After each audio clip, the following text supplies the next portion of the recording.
5. The best way to start a new habit.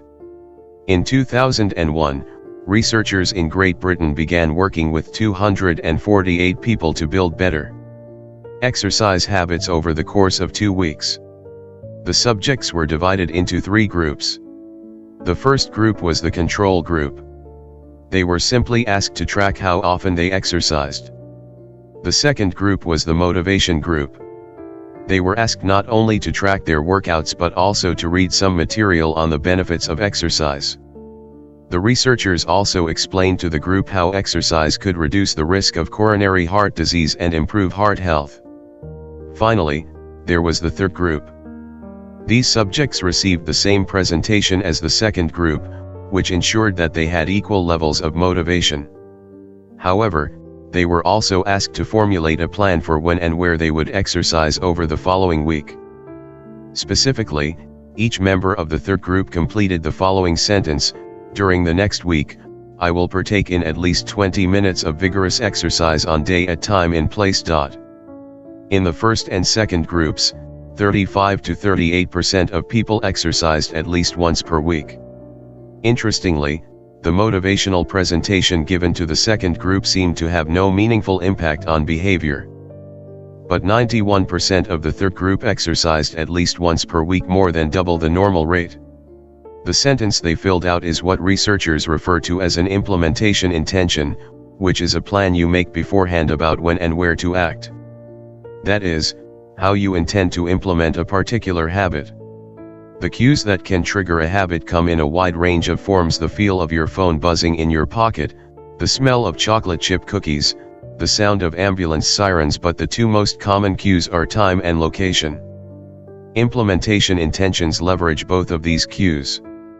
Broadly speaking, the format for creating an implementation intention is: when situation X arises, I will perform response Y. Hundreds of studies have shown that implementation intentions are effective for sticking to our goals, whether it's writing down the exact time and date of when you will get a flu shot or recording the time of your colonoscopy appointment. They increase the odds that people will stick with habits like recycling, studying, going to sleep early, and stopping smoking. Researchers have even found that voter turnout increases when people are forced to create implementation intentions by answering questions like, what route are you taking to the polling station? At what time are you planning to go? What bus will get you there?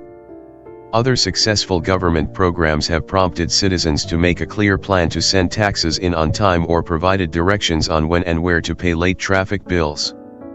The punchline is clear: people who make a specific plan for when and where they will perform a new habit are more likely to follow through. Too many people try to change their habits without these basic details figured out. We tell ourselves, I'm going to eat healthier or I'm going to write more, but we never say when and where these habits are going to happen.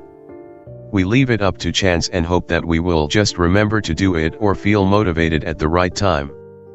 An implementation intention sweeps away foggy notions like I want to work out more or I want to be more productive or I should vote, and transforms them into a concrete plan of action. Many people think they lack motivation when what they really lack is clarity. It is not always obvious when and where to take action. Some people spend their entire lives waiting for the time to be right to make an improvement. Once an implementation intention has been set, you don't have to wait for inspiration to strike. Do I write a chapter today or not?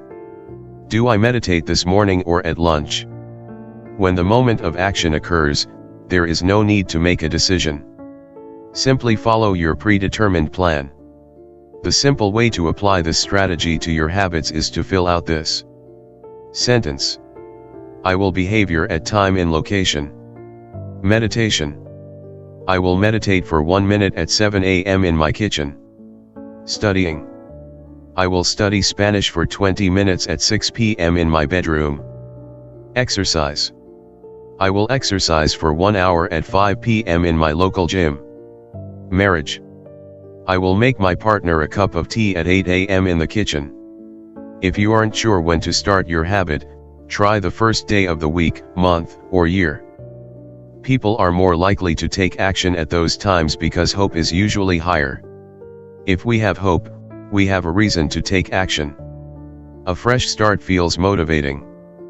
There is another benefit to implementation intentions. Being specific about what you want and how you will achieve it helps you say no to things that derail progress, distract your attention, and pull you off course. We often say yes to little requests because we are not clear enough about what we need to be doing instead. When your dreams are vague, it's easy to rationalize little exceptions all day long and never get around to the specific things you need to do to succeed. Give your habits a time and a space to live in the world. The goal is to make the time and location so obvious that, with enough repetition, you get an urge to do the right thing at the right time, even if you can't say why. As the writer Jason Zweig noted, obviously you're never going to just work out without conscious thought. But like a dog salivating at a bell, maybe you start to get antsy around the time of day you normally work out. There are many ways to use implementation intentions in your life and work. My favorite approach is one I learned from Stanford professor B.J. Fogg, and it is a strategy one refer to as habit stacking. Habit stacking, a simple plan to overhaul your habits. The French philosopher Denis Diderot lived nearly his entire life in poverty, but that all changed one day in 1765. Diderot's daughter was about to be married and he could not afford to pay for the wedding. Despite his lack of wealth, Diderot was well known for his role as the co-founder and writer of Encyclopédie, one of the most comprehensive encyclopedias of the time. When Catherine the Great, the Empress of Russia, heard of Diderot's financial troubles, her heart went out to him. She was a book lover and greatly enjoyed his encyclopedia. She offered to buy Diderot's personal library for £1,000, more than $150,000 today's star. Suddenly, Diderot had money to spare. With his new wealth, he not only paid for the wedding but also acquired a scarlet robe for himself. Diderot's scarlet robe was beautiful. So beautiful, in fact, that he immediately noticed how out of place it seemed when surrounded by his more common possessions.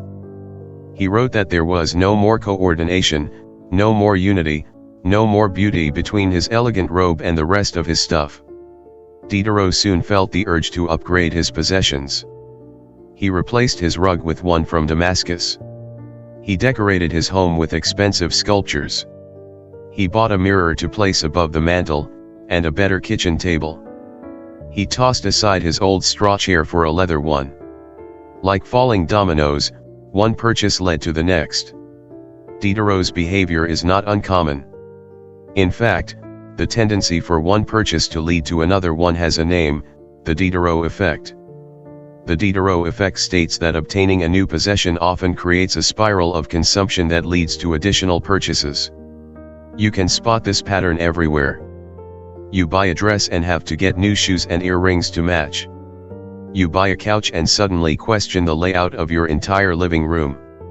You buy a toy for your child and soon find yourself purchasing all of the accessories that go with it.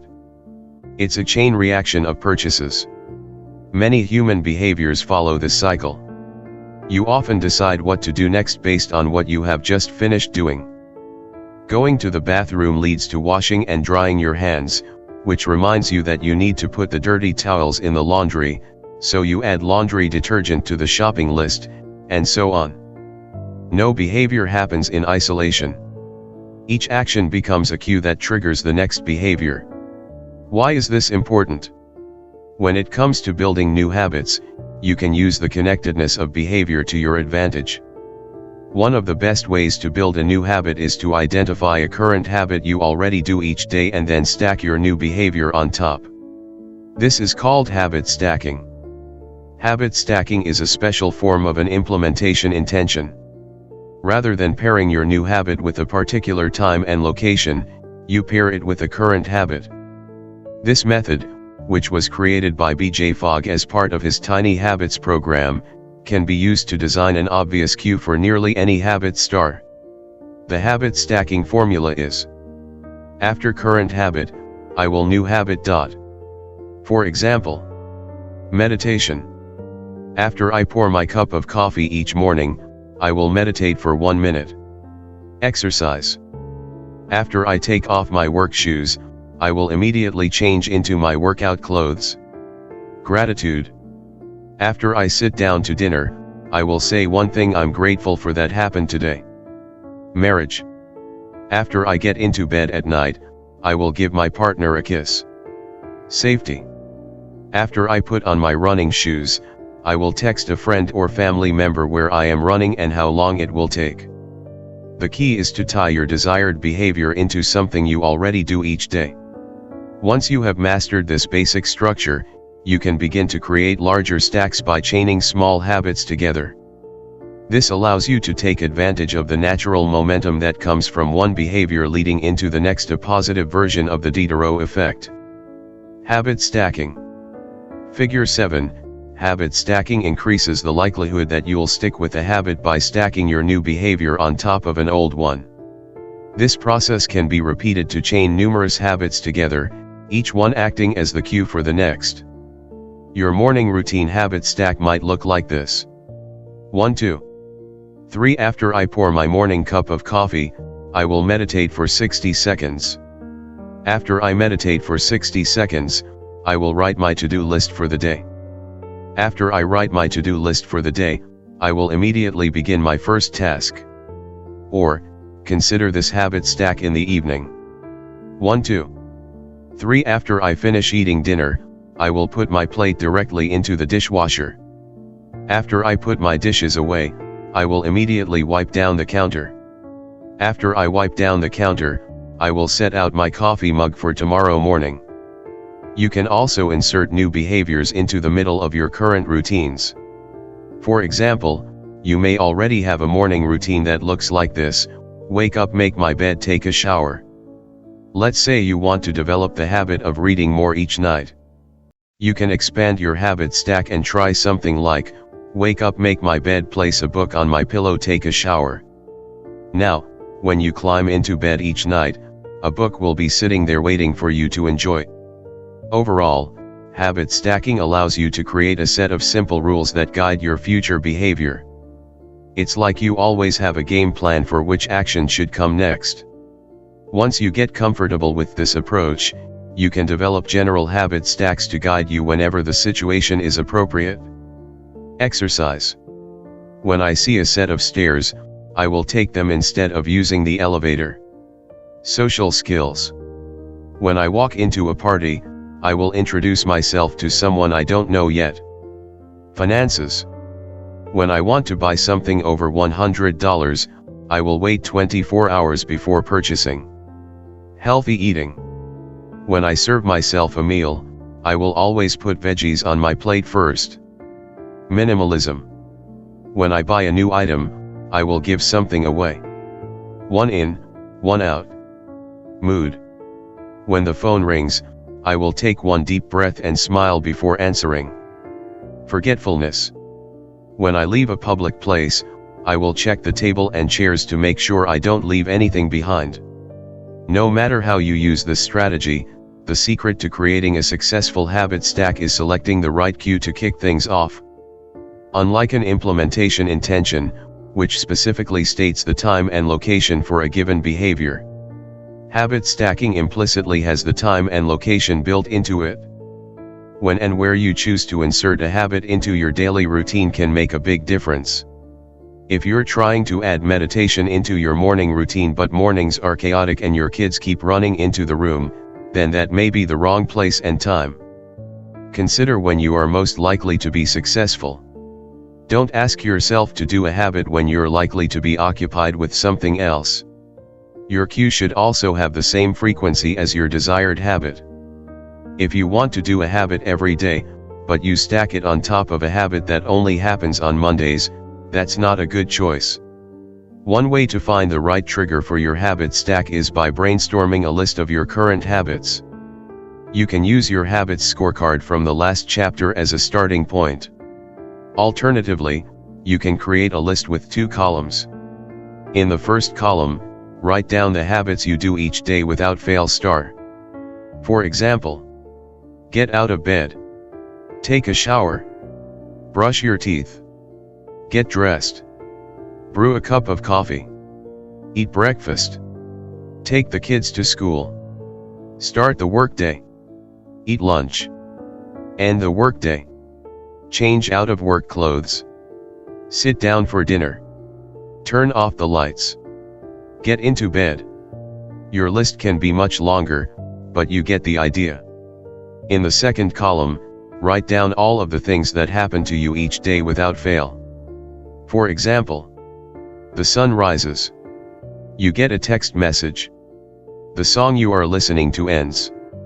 The sun sets. Armed with these two lists, you can begin searching for the best place to layer your new habit into your lifestyle. Habit stacking works best when the cue is highly specific and immediately actionable. Many people select cues that are too vague. I made this mistake myself. When I wanted to start a push-up habit, my habit stack was when I take a break for lunch, I will do 10 push-ups. At first glance, this sounded reasonable. But soon, I realized the trigger was unclear. Would I do my push-ups before I ate lunch? After I ate lunch? Where would I do them? After a few inconsistent days, I changed my habit stack to, when I close my laptop for lunch, I will do 10 push-ups next to my desk. Ambiguity gone. Habits like read more or eat better are worthy causes, but these goals do not provide instruction on how and when to act. Be specific and clear. After I close the door. After I brush my teeth. After I sit down at the table. The specificity is important. The more tightly bound your new habit is to a specific cue, the better the odds are that you will notice when the time comes to act. The first law of behavior change is to make it obvious. Strategies like implementation intentions and habit stacking are among the most practical ways to create obvious cues for your habits and design a clear plan for when and where to take action.